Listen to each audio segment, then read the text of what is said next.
Lisa Martinez rubbed her tired eyes and stared at the monitor again. She had been working the night shift at the deep space station for 3 months now, and most nights were quiet. Too quiet. The station floated in empty space, listening for signals from distant stars. Most of the time, they heard nothing but static, but tonight was different. The signal came in weak and broken, like someone trying to talk through heavy static. Lisa turned up the volume and listened carefully. It was not human speech. The sounds were strange, with clicking noises and long whistles that hurt her ears.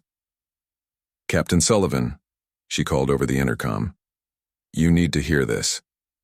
Jake Sullivan walked into the communications room, holding a cup of coffee. He was a tall man with gray hair and tired eyes. He had been running this station for 5 years, and he had heard many false alarms. "What do you have, Martinez?" he asked. Lisa played the recording. The alien sounds filled the small room. Jake frowned and shook his head. "Probably just noise. From a dead star," he said. "We get this kind of thing all the time." "Wait," Lisa said. "Let me run it through the translation computer." She typed commands into her keyboard. The computer began working on the strange sounds, trying to find patterns and meanings. After 10 minutes, words began to appear on the screen. "Help. Dying. Please help. Anyone listening?" Jake set down his coffee cup. His face became serious.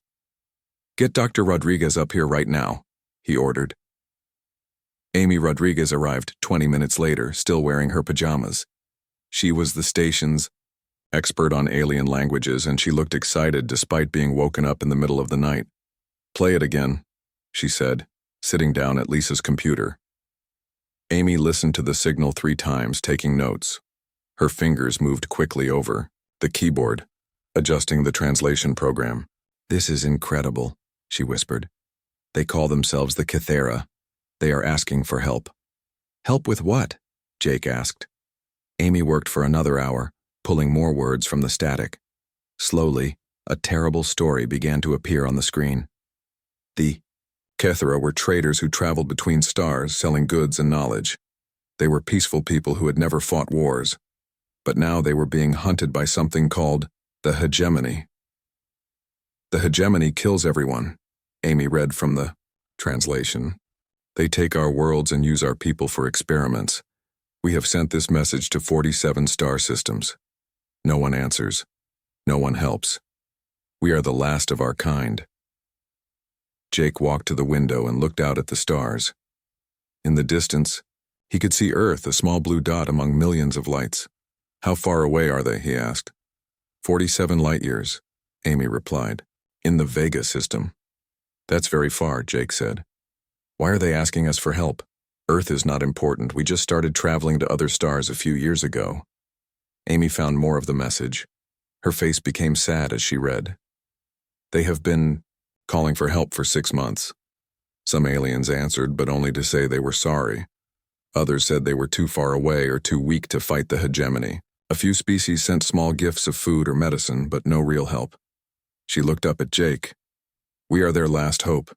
They heard that humans sometimes help strangers, even when it costs them something." Lisa leaned forward. "What exactly is happening to them?" Amy translated more of the signal. The words that appeared made everyone in the room angry. "The hegemony does not just kill quickly. They enjoy making others suffer.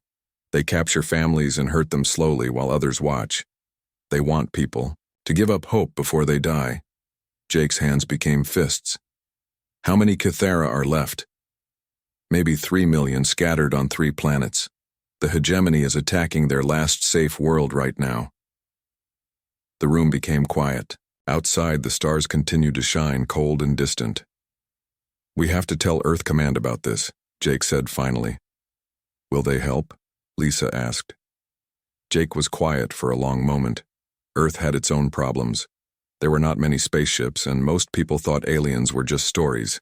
The government spent more money on Earth's problems than on space exploration. "I don't know," Jake admitted. "But we have to try." He activated the long-range transmitter and sent the alien message to Earth.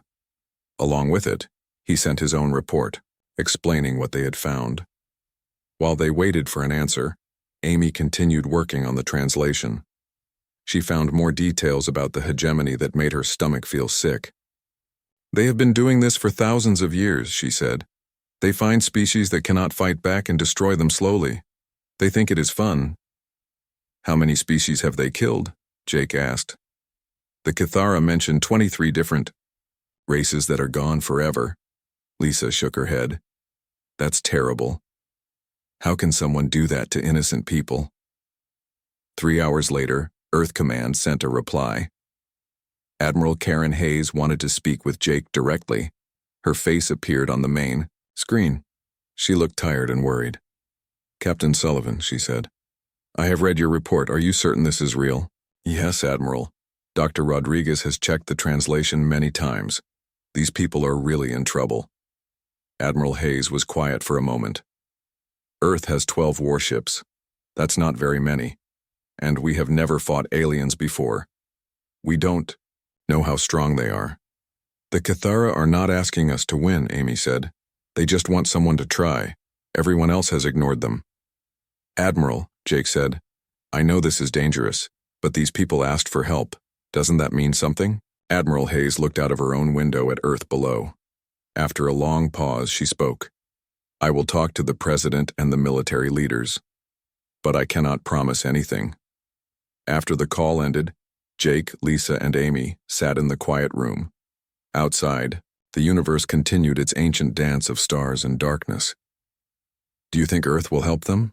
Lisa asked. Jake thought about humanity's history. People had always fought to protect the weak, even when it was dangerous. He remembered stories of soldiers who died saving strangers, and ordinary people who risked everything to do what was right. Maybe, he said. If we do, it won't be the first time humans have answered a call for help. Amy looked at the alien message still glowing on her screen. Somewhere, 47 light-years away, people were dying while they waited for someone to care. I hope we hurry, she whispered. In the distance, Earth began to receive the first alien distress call in human history. Soon, the world would have to decide what kind of species humanity wanted to be. The President's meeting lasted 6 hours. Admiral Karen Hayes sat at the long table with generals, scientists, and politicians. Everyone had opinions, but no one could agree. We cannot risk human lives for aliens we have never met, said General Robert Clark. What if this is a trap? What if they are lying to make us come to them? Dr. Nicole Foster, Earth's top expert on alien behavior, shook her head. I have studied the message for 3 days. The fear in their voices is real. No one can fake that kind of terror. But we only have 12 warships, said Secretary of Defense Mike Johnson. What if the enemy has hundreds? We could lose everything. President. Linda Washington listened to all the arguments. She was a small woman with gray hair, but her voice was strong when she finally spoke. Show me the message again, she ordered. Amy Rodriguez had flown to Earth to help with the translation. She played the alien recording, and her computer showed the English words on a big screen. The room became quiet as they heard the Cathara begging for help. The aliens sounded like frightened children calling for their parents. How long do they have? The President asked. Maybe 2 weeks, Amy replied. The hegemony is attacking their last safe planet right now. President Washington stood up and walked to the window. She could see the city below, with millions of people living normal lives. They did not know that aliens existed, or that somewhere, in space, innocent people were being murdered. What kind of weapons do we have? She asked Admiral Hayes. Nuclear missiles, plasma cannons, and kinetic bombardment systems. Most alien species think our weapons are too violent. Good, the President said. If we are going to do this, I want them to be afraid of us. She turned back to the table. I have made my decision. We will help the Cathara. Some people in the room looked shocked. General Clark stood up quickly. Madam President, this is too dangerous. We should wait and gather more information. While we wait, people die, President Washington replied. The Cathara asked for help. That is enough for me. Within 1 hour, Admiral Hayes was giving orders to every military base on Earth and the Moon. The largest fleet in human history began to come together. Colonel Ryan Murphy was eating lunch when his phone rang. 20 minutes later, he was on a transport ship flying to Luna Base. Around him sat 50 other officers, all looking confused and excited. "What do you think this is about?" asked Major Dan Cooper. "Something big," Ryan replied. "They are calling up everyone." At Luna Base, Colonel Murphy found controlled chaos. Thousands of people were loading weapons and supplies onto 12 warships. The largest ship was the USS Defiant, a heavy cruiser that had never been used in real combat. Captain Helen Price walked up to Murphy. She was a tough woman with short, black hair and scars on her hands from years of military service. "Murphy, you are in charge of ground forces," she said. "Pick your best people. We are going to war." "War with who?" Murphy asked. "Aliens who hurt innocent people," Price replied. "The kind of aliens who deserve everything we're going to give them." Murphy spent the next day choosing soldiers. He wanted people who were smart, brave, and angry enough to fight for strangers. He found them in Lieutenant Commander Tony Garcia and his Special Forces team. Tony was a small man with quick hands and cold eyes. He had fought in 3 wars on Earth and never lost a battle. "What do you know about fighting aliens?" Murphy asked him. "Nothing," Tony admitted, "but I know how to hurt bullies." "Are these aliens bullies?" "The worst kind," Murphy said. "Then we will teach them what happens to bullies when they meet humans." Dr. Nicole Foster worked day and night to learn about the hegemony. What she found made her sick and angry. "They are not just conquerors," she told Admiral Hayes. "They enjoy causing pain. They have built special tools just for torturing other species. They make art from the bones of their victims." "How do we fight something like that?" Admiral Hayes asked. "We show them that humans can be scarier than they are," Nicole replied. Meanwhile, Captain Helen Price studied maps of the Vega system. Her weapons officer, Commander Lisa Thompson, sat next to her. "Their ships are better than ours," Lisa said. "Faster, stronger shields, better energy weapons." "But they have never fought humans before," Helen replied. "They are used to enemies, who follow rules. We do not follow their rules." "What do you mean?" Helen smiled, but it was not a friendly smile. "Most space battles happen at long range. Ships shoot energy beams at each other from far away. It is like a polite dance." "And we will not dance? We will get close and hit them with everything. We have nuclear weapons, kinetic missiles, plasma cannons.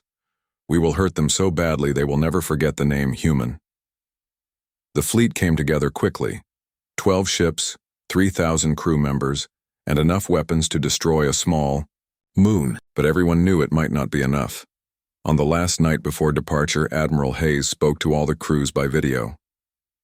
"Tomorrow we leave for a star system most of you cannot even pronounce," she said. "We go to help people we have never met, to fight enemies we do not understand." She paused and looked directly into the camera. "Some of you will ask why we are doing this. The answer is simple. Someone asked for help, and we are humans. Helping people is what we do." In the communications room of the Deep Space Station, Lisa Martinez received one last message from the Cathara. It was very weak, almost lost in static. "Thank you for trying," the alien voice said. "We know you are coming, but you may be too late. We will remember Earth's kindness when we are gone." Lisa immediately sent the message to the fleet. Captain Price read it and called her crew together. "Change of plans," she announced. "We are not going to arrive just in time. We are going to arrive angry." She looked at her officers. "Double the engine power. I do not care if it breaks something. Those people have been waiting 6 months for help. We will not make them wait any longer." The human fleet left Earth's solar system at maximum speed, racing toward a distant star where strangers were dying. Behind them, Earth continued its quiet orbit, unaware that humanity had just taken its first step toward becoming the galaxy's most feared protectors. In space, the ships flew through darkness toward an uncertain battle. But every human aboard knew they were doing the right thing. Someone had asked for help. Humanity had answered with weapons. The human fleet arrived at the edge of the Vega system after 23 days of travel. What they saw made everyone angry. Admiral Paul Jackson stood on the bridge of the USS Defiant and watched the main screen. Below them was a beautiful blue planet called Sanctuary. the last safe world of the Kythera people. But it was not safe anymore. 17 alien ships surrounded the planet like hungry wolves. The ships were sleek and dark, with strange curves that hurt to look at. They were hegemony vessels, and they were doing terrible things. "What are those beams coming from their ships?" asked Commander Lisa Thompson. Dr. Nicole Foster checked her instruments. Her face became pale. "They are not trying to destroy the planet quickly," she said. "They are using special weapons that cause fear and pain. They want the people below to suffer before they die." Captain Helen Price walked up behind them. "How many people are still alive down there?" "Maybe 500,000 Kythera," Nicole replied. "They are hiding in underground cities, but the hegemony is slowly digging them out." Admiral Jackson studied the enemy ships. They were bigger than human vessels and obviously more advanced. In a normal space battle, the humans would lose badly, but Admiral Jackson had not come to fight a normal battle. "All ships, this is Admiral Jackson," he said into his communicator. "Execute Protocol Savage. I repeat, execute Protocol Savage." Around him, the bridge crew began moving quickly. Protocol Savage was a battle plan created specifically for fighting superior enemies. Instead of polite long-range combat, humans would get close and hit hard. On the other human ships, crews prepared for violence. Nuclear missiles were loaded. Kinetic cannons were charged with metal slugs that could punch through anything. Plasma. Weapons heated to temperatures hotter than stars. The hegemony noticed the human ships approaching. A message came through the communicator, translated by the ship's computer. "Unknown vessels, you are interfering with a lawful harvesting operation. Depart immediately or be destroyed," Admiral Jackson replied personally.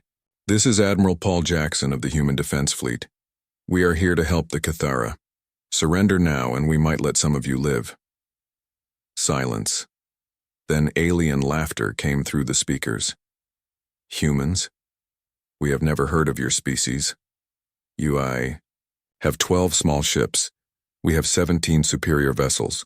Leave now, children, before you get hurt." Admiral Jackson smiled, but his eyes were cold. "You should have heard of us. After today, everyone will know about humans." The battle began when the hegemony ships fired their energy weapons. Bright beams of light reached across space toward the human fleet. But the human ships were already moving, diving toward the enemy, at full speed. Most species fought space battles at long range like a polite duel. Humans had different ideas. "All ships, ram speed," Admiral Jackson ordered. The human vessels accelerated directly toward the hegemony fleet. Energy beams hit human, shields and armor, causing damage but not stopping the charge. The aliens were confused. This was not how space battles were supposed to work. When the humans got close enough, they opened fire with everything they had. The USS Defiant fired 6 nuclear missiles at the nearest hegemony ship. The alien vessel's shields absorbed the first 3 explosions, but the last 3 broke through. Nuclear fire consumed the enemy ship, turning it into glowing gas. Around the battlefield, other human ships were doing the same thing. Instead of dancing at long range, they closed to knife-fighting distance where their crude but powerful weapons could overwhelm alien defenses. Commander Lisa Thompson coordinated the attack from her station. "Target their engines first. If they cannot run away, we can take our time killing them." The hegemony tried to adapt, but they had never faced enemies this violent. Their weapons were designed for elegant long-range duels, not brutal close combat. Captain Steve Clark commanded the USS Vengeance. His ship took heavy damage from alien energy beams, but he kept flying straight at the enemy. "Sir, our shields are failing," his weapons officer shouted. "Good," Clark replied. "Now they will not expect what comes next." He flew his damaged ship directly between 2 hegemony vessels and fired kinetic slugs in both directions. The metal projectiles moved so fast they punched completely through the alien ships. Both enemy vessels broke apart and died. But the USS Vengeance had taken too much damage. Captain Clark ordered his crew to abandon ship, then crashed his vessel into a 3rd hegemony ship. Both ships exploded together. The battle lasted only 18 minutes. When it was over, 11 hegemony ships were destroyed and the remaining 6 were badly damaged. The humans had lost 3 ships, but they had won. The surviving hegemony vessels tried to retreat, but Admiral Jackson was not finished. "Do not let them escape," he ordered. "Hunt them down." The human ships chased the fleeing aliens through the asteroid belt around the planet. One by one, they destroyed the enemy vessels with nuclear missiles and plasma fire. Only one hegemony ship reached the planet's surface. It landed near the largest Cathara city and sent a message to the humans. "Clever children," the alien commander said. "You fight without honor like beasts, but we still win. We hold 10,000 Cathara prisoners. Approach our base and we will kill them all slowly while you watch." Admiral Jackson's face became hard as stone. "Major Bobby Turner, are your ground forces ready?" "Yes, sir. We have been waiting for this."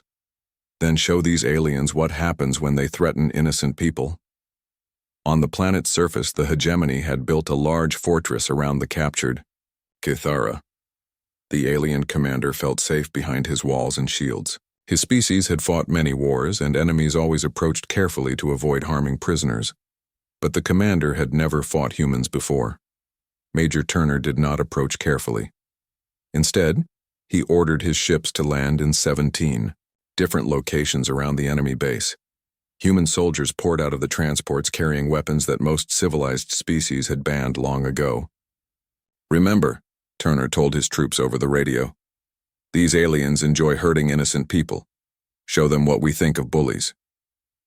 The hegemony commander watched from his fortress as human forces surrounded him. He sent another message. "Stop where you are. We will begin executing prisoners if you come closer." Major Turner's reply was simple. "You hurt them, we hurt you worse." Then the humans did something that shocked every alien who was watching. Instead of negotiating or retreating, they attacked from all directions at once. The hegemony had never seen warfare like this. Humans came through the ground, from the air, and even through the enemy base's waste disposal systems. They used explosives, fire, and weapons designed to cause maximum terror. But most importantly, they came angry. The fortress that had seemed impregnable fell in less than 2 hours. Every hegemony soldier inside was killed or captured. The Cathara prisoners were freed. When the battle was over, Major Turner stood in the enemy commander's office. The alien was wounded and afraid. "You fight like monsters," the commander whispered. Turner looked at the torture devices scattered around the room. He saw the bones of dead Cathara that the aliens had used as decorations. "No," he said quietly. "We fight monsters. There is a difference." The liberation of Sanctuary was complete. For the first time in galactic history, someone had answered a distress call with overwhelming force. The Cathara survivors could hardly believe they were free. But across the galaxy, other species were just beginning to learn that a new player had entered the cosmic game. And this player did not follow the old rules. Major Dan Cooper walked through the captured hegemony fortress with his team. What they found in the underground levels made even experienced soldiers feel sick. The aliens had built laboratories where they experimented on living Cathara. The torture devices were designed to cause maximum pain while keeping victims alive for as long as possible. Some prisoners had been held for months, their bodies changed by alien science into horrible shapes. Sergeant Kate Williams found the worst room. Inside were dozens of small cages holding Cathara children. The young aliens were barely alive, their eyes empty of hope. "My God," she whispered. "What did they do to them?" Dr. Nicole Foster examined the survivors. Her hands shook as she worked. "They were testing how much pain different species can feel," she said. "The children were their favorite subjects because they make more noise when they hurt." Major Cooper felt rage building inside him like a fire. He had seen war before, but nothing like this. These were not soldiers who had died in battle. These were innocent people who had been tortured for entertainment. He activated his radio and called Admiral Jackson. "Sir, you need to see what we found down here." Admiral Jackson arrived 30 minutes later with Captain Price and several other officers. They walked through the laboratory in silence, their faces becoming harder with each room they entered. In Nar, the final chamber, they found records of the hegemony's other conquests. The aliens had destroyed 43 different species over the past 1,000 years. Each extinction was documented with pictures and videos that showed the suffering in detail. They kept these as trophies, Dr. Foster said. They were proud of what they did. Captain Price looked at a wall covered with bones from different alien species. Each set was labeled with the name of the extinct race and the date they were eliminated. "How many beings died here?" she asked. "Billions," Dr. Foster replied. "Maybe more." Admiral Jackson turned to Major Cooper. "Are there any hegemony survivors on this planet?" "About 50 prisoners, sir. We captured them when they surrendered. Bring them here. I want them to see this." The human soldiers brought the captured hegemony warriors into the laboratory. The aliens were tall and thin, with gray skin and too many teeth. They looked around the torture chambers with no shame or regret. Admiral Jackson spoke to them through a translator. "You did this to innocent people." The hegemony commander, wounded but still arrogant, replied, "It is the natural order. The strong take from the weak. We are strong, so we take what we want." "And what do you want?" "Everything. Your species is young and stupid. When more of our ships arrive, we will harvest your world too. Your children will scream in our laboratories just like these animals did." The human officers looked at each other. Several soldiers raised their weapons, but Admiral Jackson held up his hand. "No," he said quietly. "That would be too quick." He turned back to the hegemony prisoners. "You are going to help us send a message to your people." "We will tell them nothing," the commander said. "You do not need to talk," Admiral Jackson replied. "Your screams will be enough. What happened next would become legend throughout the galaxy." The humans did not torture the hegemony prisoners, but they did something that frightened the aliens even more. They made them watch. Major Cooper set up cameras throughout the fortress and began broadcasting to every hegemony world they could reach. The transmission showed the torture laboratories, the bones of extinct species, and the barely living Kythera children. Then it showed the human response. Captain Bobby Turner had brought explosive charges from the ships. Under Admiral Jackson's orders, the humans began destroying every hegemony facility on the planet. Not just the military bases, but the research stations, the supply depots, and even the monuments the aliens had built to celebrate their conquests. "This is Admiral Paul Jackson of the Human Defense Fleet," he said into the camera. "We have seen what you do to innocent people.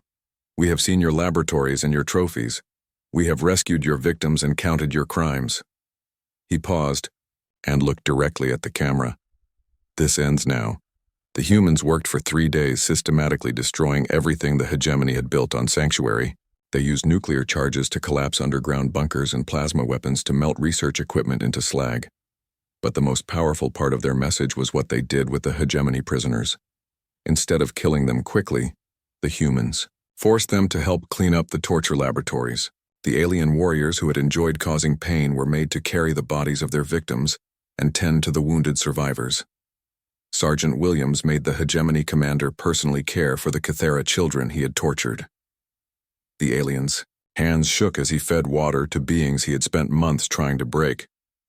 "Why do you make me do this?" he asked. "So you remember what it feels like to help instead of hurt," Williams replied. The broadcast continued for days, reaching hegemony worlds across the galaxy. Other alien species intercepted the signal and watched in amazement as humans did something unprecedented. They were not just winning a battle, they were delivering justice. Lieutenant Sarah King coordinated the rescue of Kythera survivors. Many were too damaged to save, but the humans worked day and night to help those they could. Human doctors shared their medical knowledge freely, asking nothing in return. The contrast was stark. While the hegemony had built machines for causing pain, humans brought machines for healing. Where aliens had created laboratories of death, humans established hospitals of hope. Dr. Foster worked closely with a Kythera elder named Vethel Koss. The old alien had survived 3 months of torture but still helped translate for the medical teams. "Why do your people help us?" Vethel asked. "We are not humans. We can give you nothing in return." Dr. Foster looked up from treating a wounded child. "You asked for help. That is enough. But you traveled so far and lost ships to save us. Your people died for strangers. That is what good people do, Dr. Foster said simply. They help when someone needs help. Bethel was quiet for a long moment. Then he asked, "What will you do with our enemies?"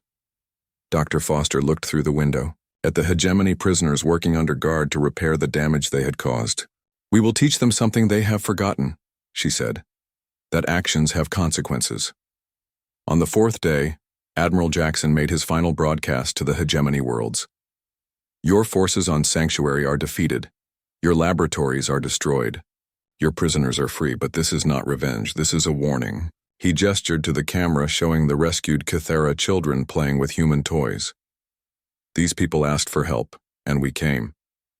Every species you have hurt, every world you have destroyed, every child you have tortured, we remember them all." "Sucker," Admiral's voice became harder. "We know where your homeworlds are.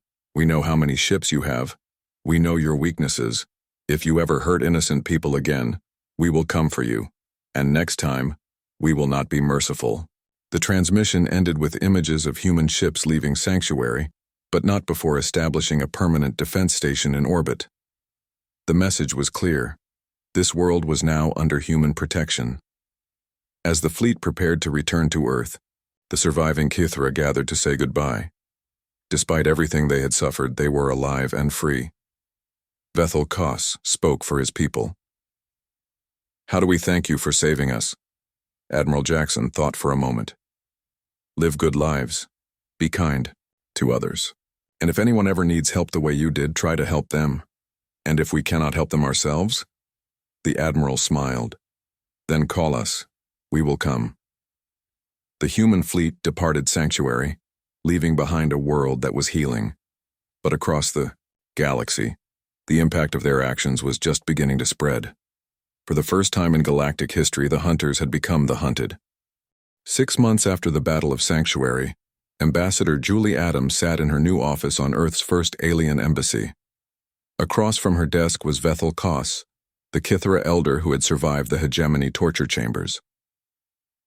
"The healing goes well," Bethel said in his careful English. "Our children are learning to smile again. Our people are rebuilding their lives." Julie nodded. The Kythera survivors had been given new homes on 3 protected worlds, all under human military guard. It was humanity's first attempt at protecting another species, and so far it was working. "But that is not why I came today," Bethel continued. "I have news from across the galaxy." He activated a small device that projected a holographic map of the stars. Dozens of lights blinked across the display.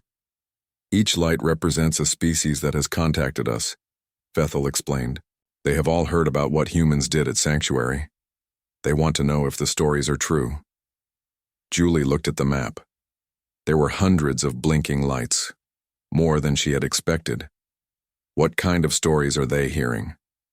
That humans answered a call for help from strangers. That you traveled across the galaxy to fight superior enemies. That you saved people you had never met and asked for nothing in return. Bethel paused and pointed to a cluster of red lights. "These are species currently being attacked by the hegemony or other predator races. They are asking if humans will help them too." Before Julie could answer, her assistant knocked on the door. "Ma'am, Admiral Hayes is here for your meeting." Admiral Karen Hayes walked into the office carrying a thick folder of papers. She looked tired, but determined.